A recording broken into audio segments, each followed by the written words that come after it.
All right, all right. We are back at the Grit Won't Quit podcast studio, and we have a very special guest on today. We have Linda. Linda is doing this remotely as she's in Dallas, and as everybody else knows, we're in New Jersey. So, good morning, Linda. How are you today? Good morning. How are you? I'm good. Excellent. So, we got connected through LinkedIn, so that's why we're doing this one virtually. Normally, most of our guests come into our locations in New Jersey, but they found, I don't know, one of our social media guys found you, and you had a good story, and here we are. So let everybody know what you do and where you are in the Texas area, so that people can learn a little bit more about you. Well, I sell real estate. I'm a bit different. I've only been doing it for 7 years. Most people look at me and think I should have been doing it for 25 or 30. Moved all over the country. I'm originally from Chicago. I did live in New Jersey for about 9 months, yeah, many, many years ago, just What outside part of New Princeton. Jersey? Pardon? What part of New Jersey were you in? Just outside Princeton.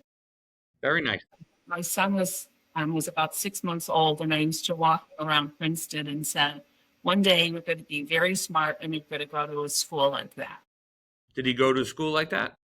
He did, and he's an internal medicine resident about to do a fellowship in cardiology. So I guess that whole manifestation that everyone talks about now does really well. Wow, look at that. That's great. That's so cool. So you said you lived in multiple states over. Yeah, I grew up in Chicago. My parents came from London before I was born. So all my cousins are in Chicago. And when I met my husband, he lived in LA, and he said, I'm never going to live where it's cold, so you're going to have to come to Los Angeles. And I did, and we stayed there for 2 years. And then he proceeded to move me because of his career. We left LA, went back to Chicago, went to Detroit, went to New Jersey, went to Pittsburgh, came to Texas, left Texas, went to Los Angeles, and came back to Texas in 2014. So obviously that wasn't a true statement he told me when he met me. Wow. And what was your husband's career that he had that you guys were moving all over? He worked in the consumer electronics world, so he worked for manufacturers and retailers.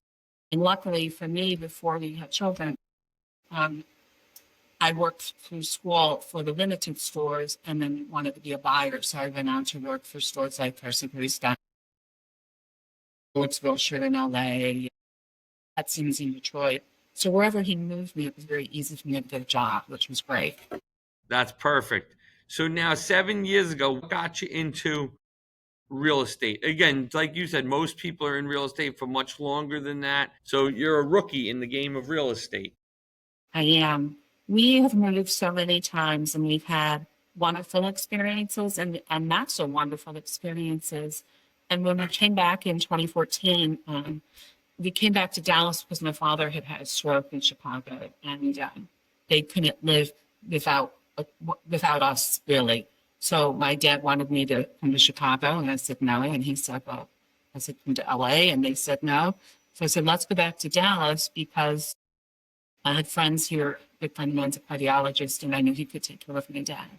So we came back, and it was during the whole process when I started to think, what could I go to do as another career with kids in college, but now caring for these elderly people, the typical sandwich generation that so many people find themselves in. I thought, I can't go back to my old career of retail because the hours are too crazy. And yes, Mhm. real estate hours are very crazy and you work very hard, but I can't control my schedule. And I just thought of all the moves we've made, this is actually a good thing for me to do. And I called my husband and said, I know I'm going to do the rest of my life career-wise in real estate. He said, I think you'd be great. So I did. And here I am. Perfect.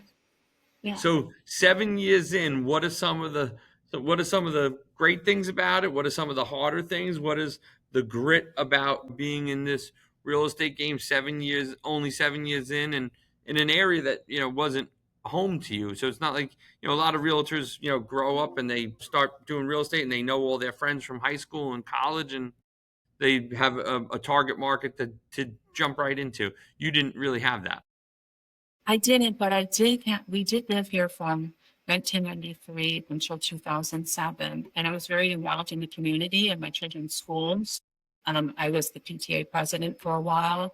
So I knew the area really well, and I just leaned into my experiences. So when I started, it's just about consistencies and found there's a rules to start with. And I did a lot of open houses my first year because I didn't want my friends to, in person and say, oh God, here comes Linda. She's going to start asking us if we want to sell our house. I Yep, didn't want sure. to do that.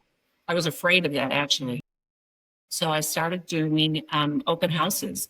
I went to experienced agents in my office and built a rapport with them and said, can I sit in your open house? I sat in this one house for 3 weeks, and every weekend the same couple came in. And I built a rapport with them, and they asked me to list their house. And I remember walking, my knees were knocking. I was so stressed out, but they were lovely. And I just went with my gut of what I thought was the right thing to do. And we got their house sold rather quickly and bought a beautiful new home where they wanted to be. So it was a nice sale for my first, it was a buy and a sell. So that was really good. And I That's the just, best, right? and I just built on it from there. But starting with open houses, and it really is about being consistent and hitting the basics. Awesome. Now, so you start doing that, and then did you start getting some referrals and some of these people? Yeah, I worked with a lot of families. A good friend of ours, I sold his house. I bought him a house. Then his sister let me sell her house, bought them a house. Then his daughter needed to buy a house, and I bought her a house. So I find myself um, doing that with a lot of people. You have good friends here, and I've never sold their house, but he refers me to a lot of his coworkers, which has been wonderful. This one family, I sold their house. It's 2 Christmases ago. And now this year I bought their daughter a house and sold their son's house and bought him a house. And the father said to me, yeah, and he said, "Brenda, I'm so sorry. I don't have more children to give you." And I said, well, I'll be way too old when you have grandchildren. So I guess I'm out. Yeah, right. Keep referring me though. That's great. That's great though. And again, I think that that's a sign of your work. If people are willing to refer you to their family and friends, anytime I give a referral, I'm always skeptical. And I have a referral that I gave out last week that I feel bad that I gave out because it isn't going according to plan. It has nothing to do with real estate, but it just when you put your name on the line for somebody else, you gotta feel good that they're going to do the right thing. And it sounds like from these couple examples it sounds like that's exactly what you're doing for people. Yeah, it's really important for me to be my true self and to do the right thing. I have to be able to put my head on the pillow at night and know that I did the best job. And I'm sure I've made mistakes or maybe I didn't handle something right, but it's really important to own it. And when I do make a mistake, I'm the first one to say, hey, I didn't get this right. But, Yeah. let's regroup and let's figure out together. So it really is a partnership with my clients, and I think that they appreciate that. I think that's great. And I think if you could play it back and see what didn't go according to plan, then you could make better decisions and decision making for the future. We work with a lender, and he's tied to, they also have a wealth management company here in Dallas.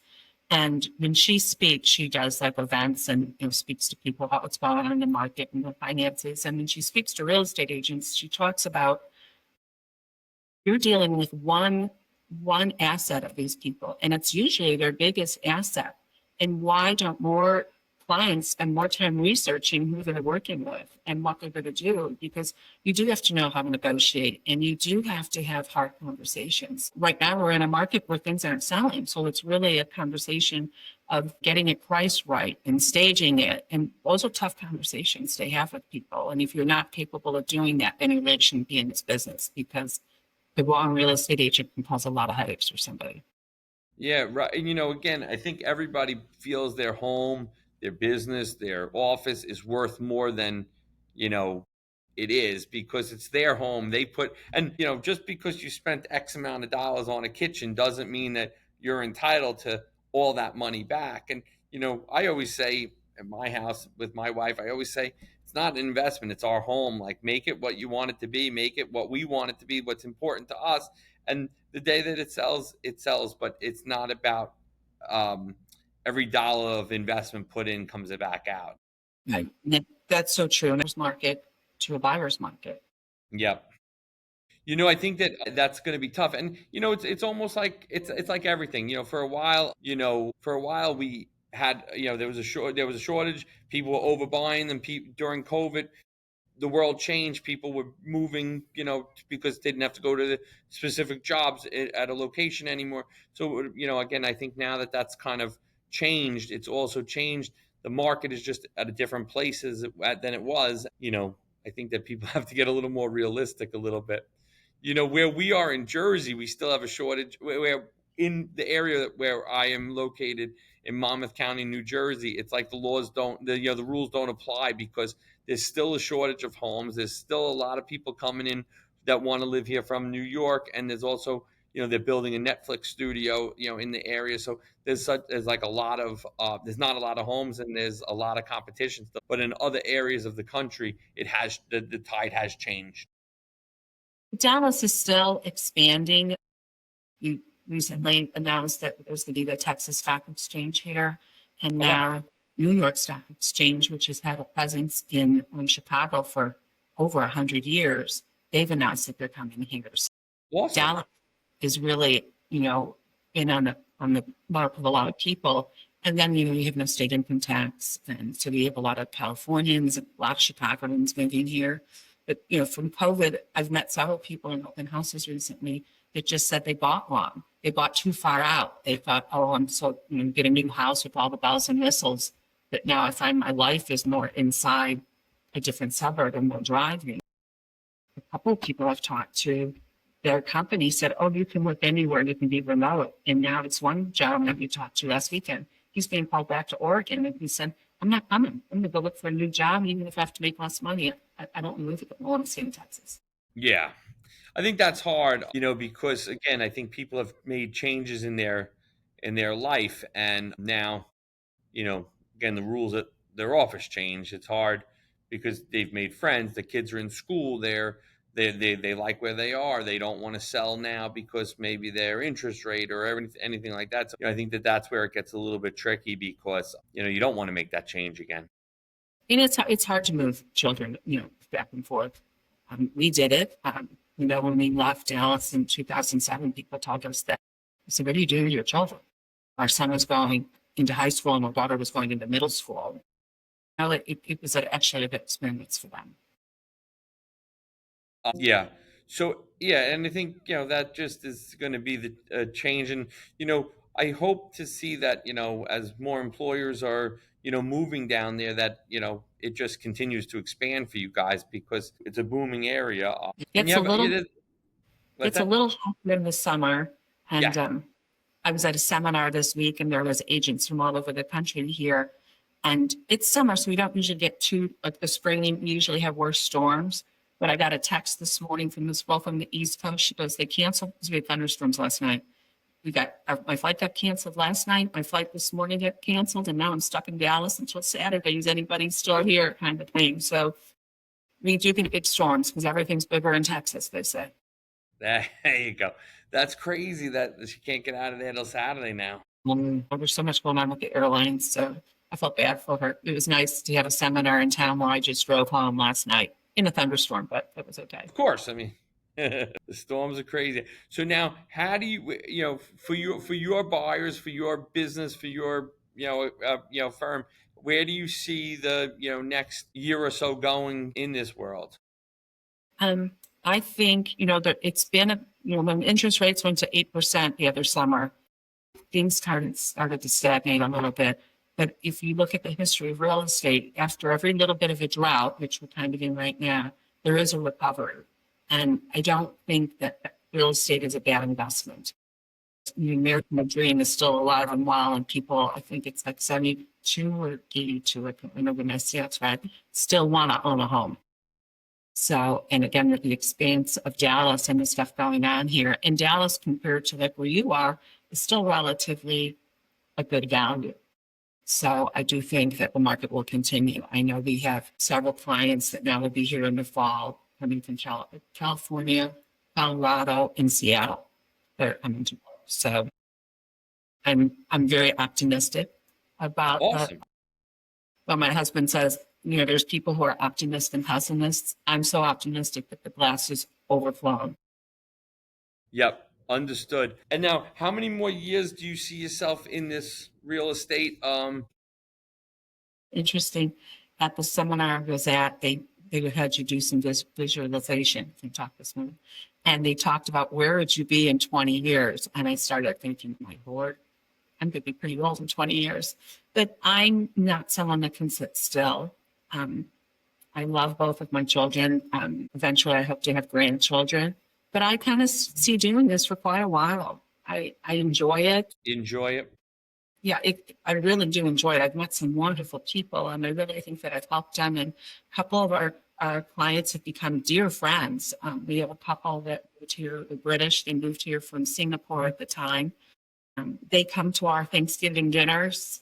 Their family comes from London now for them, and I can't imagine not doing this. Maybe, we'll add people to the team and, I'll take on a different role, but I'm not someone that I don't play tennis and don't golf.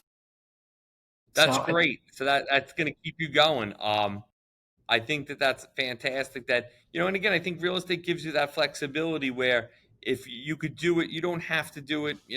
40 hours a week. You don't have to show up to an office. You don't have. You could do it as you see fit.